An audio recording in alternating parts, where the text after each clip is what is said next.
The Christmas contract. They drafted the contract on a napkin in a cafe that smelled like cinnamon and burnt espresso. Clause 1. Public affection required hand-holding, smiling, the occasional convincing laugh. Clause 2. No falling in love.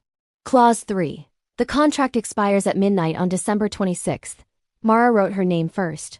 Her handwriting precise, almost severe. She was a corporate lawyer who spent years dodging her mother's questions about grandchildren and nice men from church. This Christmas, her parents had invited the entire extended family to their lakeside home. And Mara was tired of being the successful disappointment, tired of pretending she didn't mind the pitying looks. Ethan signed beneath her name, his signature Messier, like he'd never learned to stay inside the lines. He owned a struggling photography studio and had told his sister one careless moment, one glass of wine too many, that he was seeing someone serious. Now Di booked him a seat at Christmas dinner and told everyone to expect the love of his life. So, Ethan said, folding the napkin carefully. We're doing this. Strictly transactional, Mara replied. Two adults solving a temporary problem. Zero romance, he agreed, lifting his coffee cup in a mock toast. They shook hands. It felt too warm for a handshake. Mara's parents' house was wrapped in lights like a gift that refused to be subtle. Inside, the air hummed with carols and the clatter of too many dishes. Mara slipped her hand into Ethan's as soon as they crossed the threshold, her grip instinctive, practiced. Ethan squeezed back without thinking. Mom, Dad, Mara said, forcing brightness into her voice. This is Ethan. Her mother's eyes lit up in a way that made Mara's stomach twist. Oh, finally, she said, pulling Ethan into a hug. You're real asterisk. Ethan laughed easily.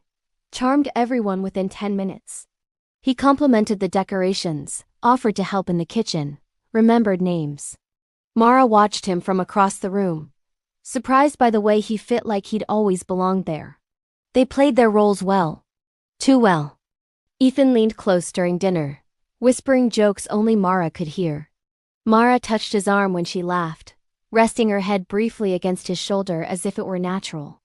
Their affection became seamless, effortless, dangerous. That night, they sat on the porch wrapped in blankets, snow drifting quietly around them.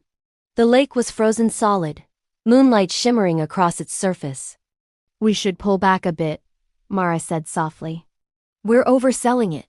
Ethan nodded, though his gaze stayed on her. Yeah, right. Professional distance. Neither moved. Over the next few days, lines blurred.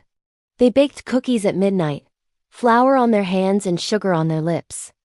They took a walk across the ice, Ethan's fingers laced firmly through Mara's, grounding her against the cold and the quiet fear she hadn't named.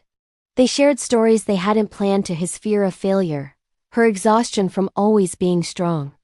One night, after too much wine and a board game that dissolved into laughter, they found themselves alone in the living room, the Christmas tree glowing softly. This was supposed to be easy, Mara said, staring at the lights. Ethan swallowed. Yeah, fake. Their eyes met. The moment stretched, fragile and electric. We're breaking clause 2, Ethan said. Mara laughed, breathless. We broke it days ago. They didn't kiss. Not then. The restraint felt heavier than giving in. On December 26th, snow fell thick and slow, as if the world itself didn't want time to move forward. They packed their bags in silence. So, Ethan said finally, midnight's the deadline. Mara nodded. Contract's over.